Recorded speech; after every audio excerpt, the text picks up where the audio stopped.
Good afternoon all of you, welcome to Worthwhile Studies. तो आज है 11 फरवरी 2025। तो चलिए अपने करंट अफेयर शुरू करते हैं। और कल कुछ काम था तो इसलिए वीडियो नहीं आई थी, तो कल PDF डाल दिया था तो उससे रिवाइज कर लेना। तो चलिए शुरू करते हैं। सबसे पहले है international day of women and girls in science. तो ये क्या है?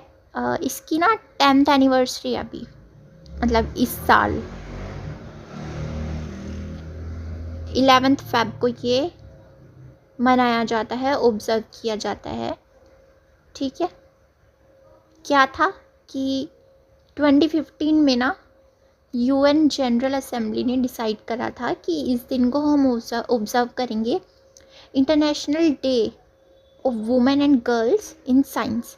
किसको रिकॉग्नाइज करने के लिए कि जो क्रिटिकल रोल है ना वुमेन और गर्ल्स का, जो कि वे साइंस एंड टेक्नोलॉजी में निभाती हैं, प्ले करती हैं। क्या है कि जैसे अब साइंस एंड टेक्नोलॉजी में भाई लड़कियां आगे से आगे जा रही हैं, तो उनका जो रोल है तो उसको ये दिन डेडिकेटेड है। ठीक है, तो आगे चलते हैं। अब है यूनानी मेडिसिन, वर्ल्ड यूनानी डे। ये क्या है? यूनानी एक मेडिसिन होती है, एक एंशियंट ग्रीक सिस्टम है मेडिसिन का, जो कि बेस्ड है किस पे? Teachings of Hippocrates in 460 BC। ठीक है, आज किसकी एनिवर्सरी, बर्थ एनिवर्सरी होती है आज किसकी? यूनानी फिजिशियन थे, एजुकेटर एंड फ्रीडम फाइटर थे, हाकिम अजमल खान। तो उनकी बर्थ एनिवर्सरी के दिन ये दिन ऑब्जर्व किया जाता है, वर्ल्ड यूनानी डे। ठीक है, आगे चलते हैं। तो आज एक और दिन है international day of the Arabian leopard. तुम्हें याद रखने के लिए याद रखना है, मतलब वो तो करना ही है, याद तो रखना ही है। तो 11 फेब को क्या होता है? International day of Arabian leopard. और ये किस कैटेगरी में है? क्रिटिकली एंडेंजर्ड कैटेगरी में है। ठीक है, अब आगे चलते हैं। अगली न्यूज़ स्पोर्ट्स से है। वरुण चक्रवर्ती बने हैं इंडिया के दूसरे ओल्डेस्ट ODI डेब्यूटेंट। मतलब सबसे पहले कौन थे? फ़ारूक इंजीनियर थे। 36 ईयर की एज में इन्होंने 1974 में ODI में डेब्यूट करा था अपना। ठीक है, और वरुण चक्रवर्ती बने हैं सेकंड ओल्डेस्ट, इन्होंने 33 की एज में अपना ODI में डेब्यू करा है। ठीक है, आगे चलते हैं। अब है पैरा आर्चरी एशिया कप। ये अभी पैरा आर्चरी एशिया कप हुआ है, कहाँ हुआ है? बैंकॉक थाईलैंड में हुआ था। तो ये कंपटीशन जो है ख़त्म हो गया और इंडिया ने कितने मेडल जीते? 6 गोल्ड मेडल जीते हैं, टोटल 12 मेडल्स जीते हैं, जिसमें से 6 जो हैं वो गोल्ड हैं, 3 सिल्वर हैं और 3 ब्रॉन्ज हैं। ठीक है, याद रखना है कहाँ हुआ था? बैंकॉक थाईलैंड में हुआ था। इंडिया ने टोटल 12 मेडल जीते, जिसमें से 6 गोल्ड मेडल्स थे। अब आगे चलते हैं। अब है ये इंडिया एनर्जी वीक, वर्ल्ड का सेकंड लार्जेस्ट एनर्जी इवेंट है in terms of ministerial and CEO participation. ये 3rd एडिशन है इसका। सबसे पहले ये कब हुआ था? 2026 में हुआ था। ठीक है, तो कहाँ होने जा रहा है ये? यशोभूमि द्वारका, न्यू दिल्ली में होने जा रहा है। कौन करा रही है? Ministry of petroleum and natural gas के अंडर ये हो रहा है।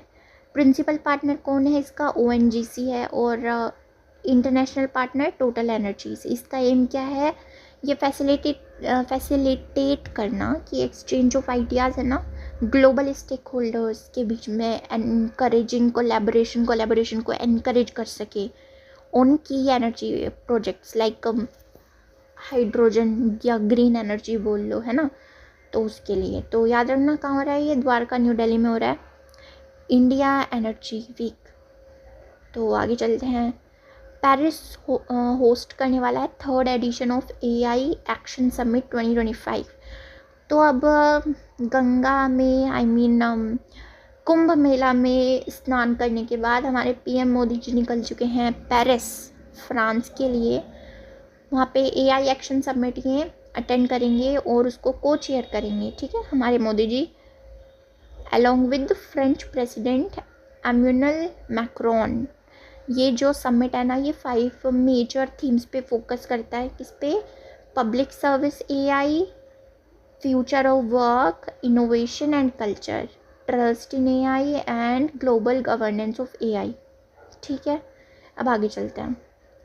एक सेकेंड रुको, चार्जिंग पे लगा लूँ।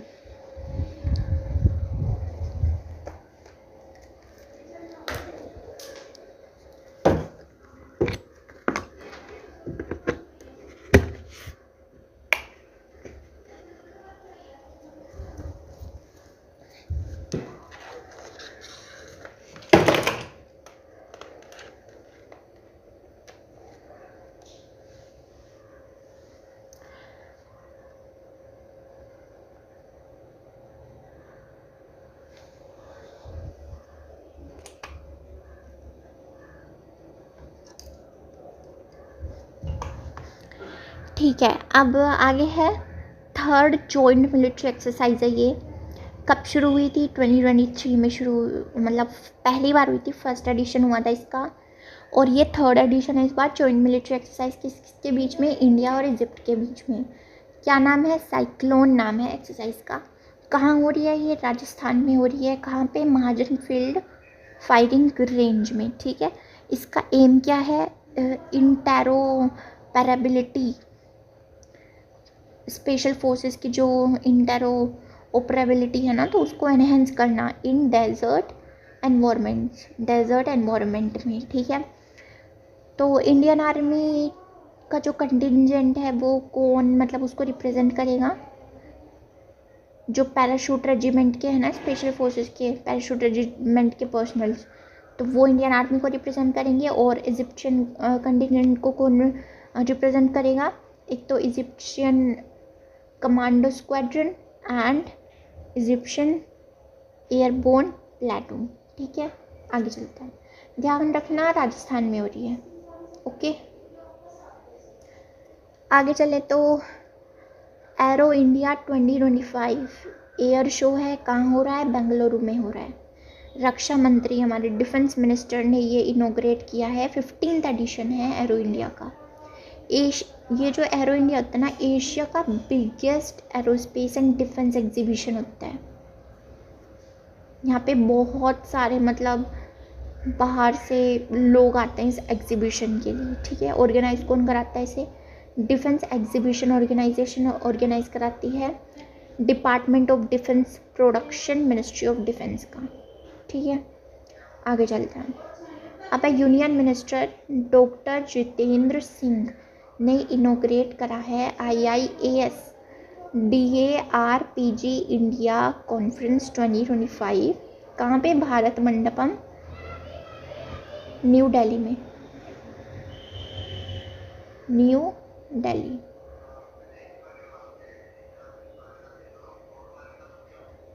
चलो, अब ये क्या है?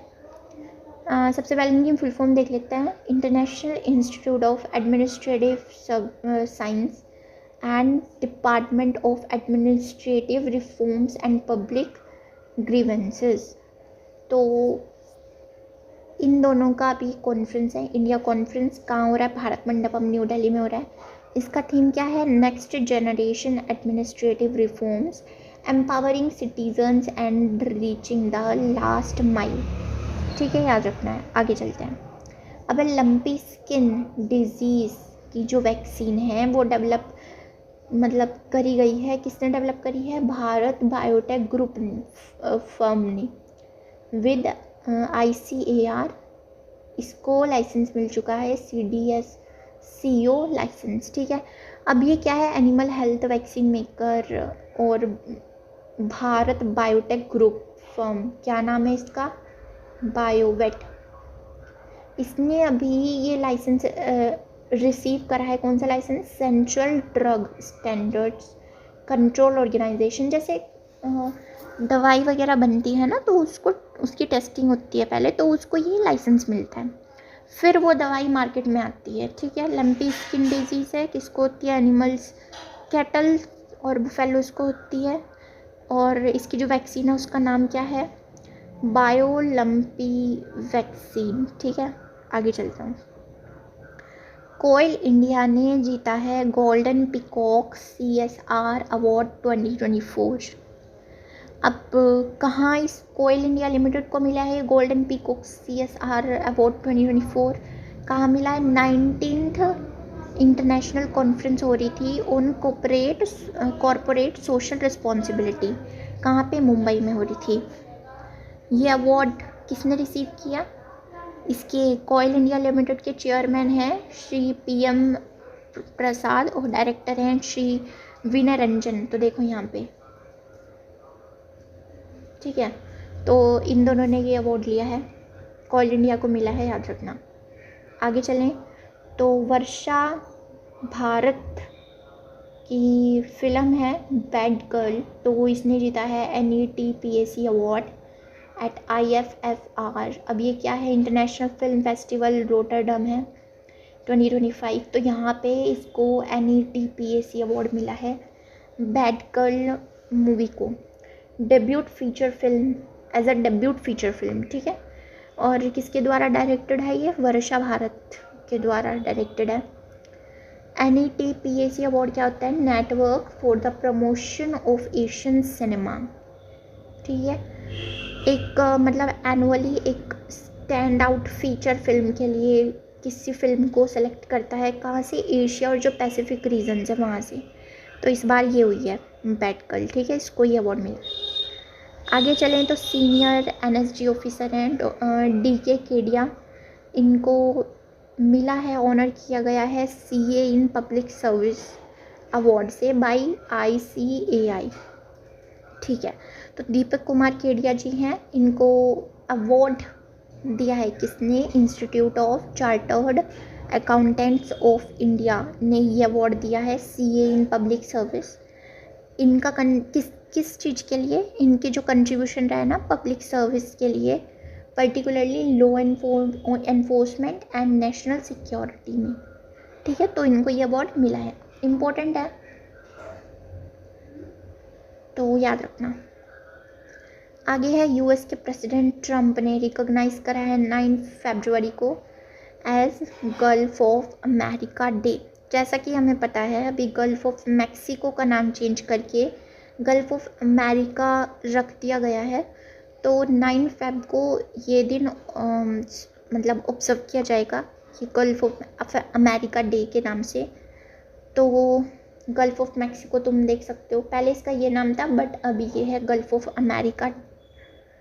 तो ये कहाँ है? ये बॉर्डर करता है किसको? South eastern coast of North America, North America के साउथ ईस्टर्न कोस्ट को देखो यहाँ पे, ठीक है ना।